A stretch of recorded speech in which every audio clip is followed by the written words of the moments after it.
Bəli, videonun başlığında gördüyünüz kimi Trump'ın yeni qaydalarından danışacağıq. Hansı ki, bütün web saytlar, Türk, Azərbaycan, Rus saytları məlumat verir ki, hansı ki, düzgün məlumat vermir. Hamısı başlıq qoyub ki, Trump green card'ı ləğv eləyəcək, green card olmayacaq və belə bir şeylər, hansı ki, xəbər oxumaq üçün. I'm totally off script right now. The Green New Deal, right?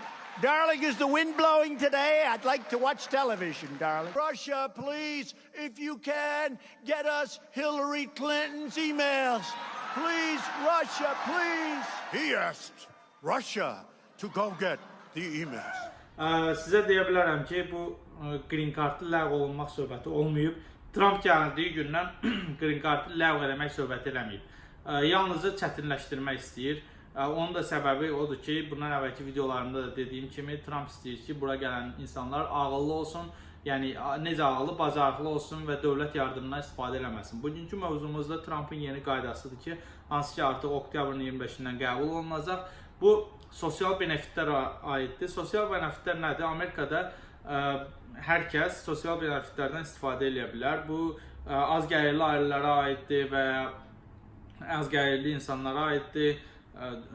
Pulsuz tibbi sığortadır, hamilə qadınlara və uşaqlara aiddir. Bunlar hamısı bu benefitlərdən istifadə edən insanlara aiddir. Əgər siz bunlardan ya az gəlirli ailə kimi dövlətə başvurmamışsınızsa, pulsuz sığortadan istifadə eləməmişsinizsə və ya digər hər hansı bir dövlətdən yardım almırsınızsa, benefitdən istifadə eləmirsinizsə, videonu elə burada saxlaya bilərsiniz, yəni baxmağa ehtiyac yoxdur. Əgər istifadə edirsinizsə, məlumatınız olsa daha yaxşı olar və ya Amerikaya gələcəksinizsə, green card qalibisinizsə, videoya baxsanız daha yaxşı olar. Keçək əsas məsələyə. Oktyabrın 25-i yeni qayda qəbul olunur. Hansı ki, qaydada belə deyilir. Yəni, xəbər saytlarında deyildiyi kimi deyil. Qaydada deyilir ki, əgər green card almaq üçün, yəni Amerikada hər hansı bir başqa vizadan green card vizasına keçirsənsə, vətəndaşlıq almaq üçün müraciət edirsənsə, yəni və ya hər hansı bir кейsinə baxılması üçün müraciət edirsənsə, keys nədir? Sənin növbəti mərhələyə keçmək üçün əlində olan ərizədir də, belə deyək, və burada sənin bütün məlumatların var. Amerikaya necə gəlmirsən, neçənci ildə gəlmirsən, nə ilə gəlmirsən, bunların hamısı bu keysdə toplanır və dövlətə verəndə, yəni federala verdikdə onu yoxlanması üçün sənin bu şərtlərin olmamalıdır. O son 36 ayda 12 aydan çox, yəni 36 ay 3 il ərzində 1 ildən çox sosial benefitlərdən istifadə eləmisənsə, sənin keysinə baxılmayacaq. Yəni sənə deyiləcək ki, 36 ay təmiz olmalıdır, yəni 1 ildən az olmalıdır sosial benefitin. Və əgər məsəl üçün deyək, mən bugün müraciət edirəm ki, green card almağa və ya vətəndaşlıq almağa. Mən keçən 2 ildə mən sosial benefitlərdən istifadə eləmişəmsə, yəni ki, pulsuz sığortadan istifadə eləmişəmsə, təkcə bir pulsuz sığortadan 2 il deməyib, 1 il istifadə eləmişəmsə, mənə deyəcəklər ki, gözdə 36 ay ərzində 1 ildən azalsın, yəni məsələn 11 ay olsun, onda sənin keysinə baxacaq. Əgər mən 36 ay ərzində 2 benefitdən istifadə eləmişəmsə, məsəl üçün az gəlirli ailə kimi ya da az gəlirli insan kimi başvurmuşamsa və pulsuz tibbi sığortadan istifadə eləmişəmsə və ya hər hansı bir digər sosial benefitlərə müraciət eləmişəmsə, 2 benefitdən istifadə eləmişəmsə 6 aydan çox olmamalıdır hər biri. Əgər 3-dən istifadə eləmişəmsə, tamamilə baxılmayacaq və onun üçün 36 ay gözləmək lazımdır. Və məsələn, кейsə baxılması üçün başqa bir şərt də qoyub.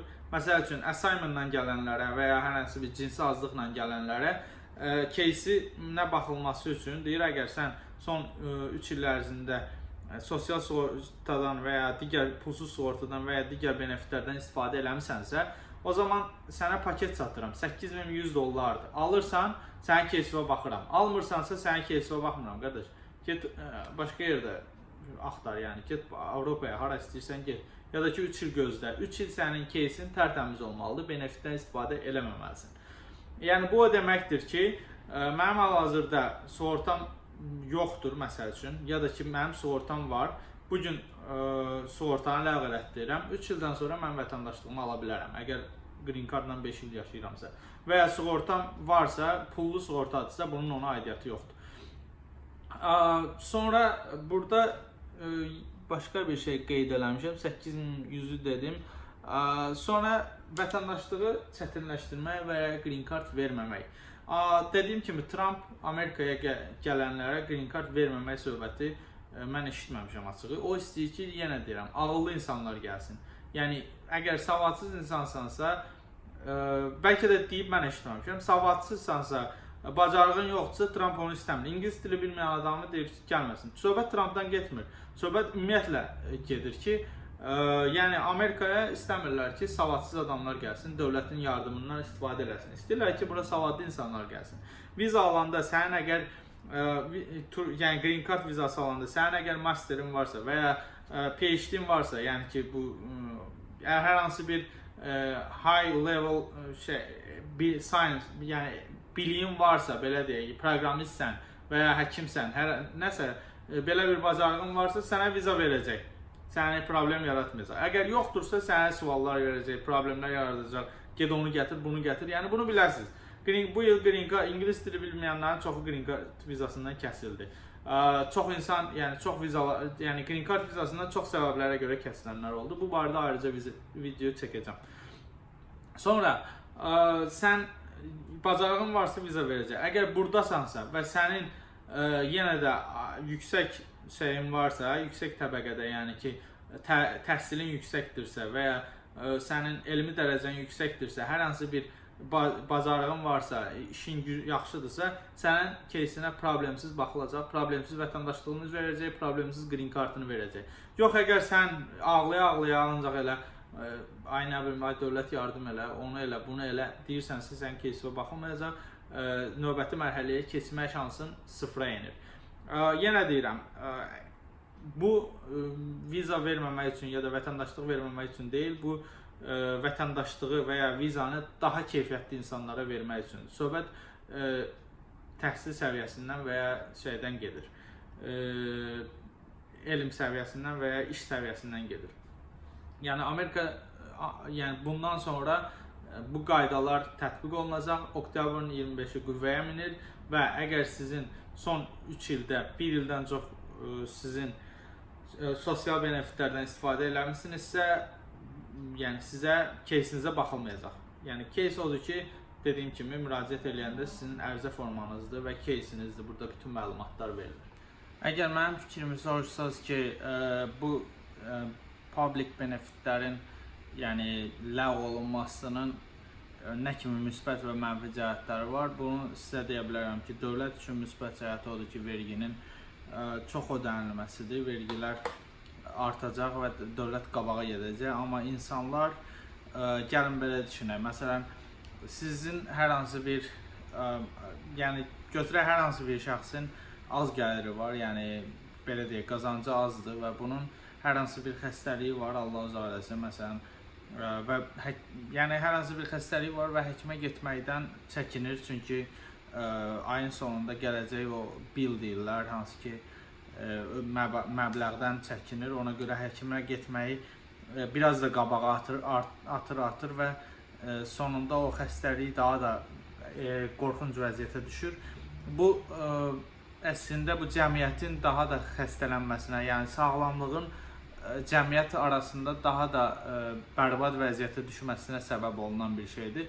Çünki yəni insanların sığortası yoxdursa həkimə getməyəcəklər, həkimə gedənlər azalacaq və bu deməkdir ki, bunlar nə peyvəndlərini yerində eləyəcəklər, nə vaksinlərini, peyvəndlərini, nə də ki, həkimə vaxtında analizlərini aparacaqlar, analizlərini göstərəcəklər, qan analizi verəcəklər, xəstəliklərini yoxladacaqlar. Bu yəni bu insanların sağlamlığının sonuna gətirib çıxardacaq. Mən belə fikirləşirəm, bu mənim şəxsi fikrimdir. Bəlkə də başqa tərəfin də fikirləşmək olar, amma public benefitlərin çox insanlara köməyi var. Vətəndaşlar təbii ki, ala biləcək. Vətəndaş olandan sonra da ala biləcəklər, amma immiqrantlar üçün bu çox çətin olacaq. Bu qədər. Video bəyəndinizsə bəyənməyi, paylaşmağı unutmayın. Paylaşın ki, dostlarınız da görsün, tanışlarınız da görsün. Green Card tam müraciət eləmək üçün, Amerikaya gəlmək istəyənlər üçün məncə faydalı videodur. Çox sağ olun, təşəkkür edirəm videonu izlədiyiniz. Thank you next. Thank you next. Thank you next.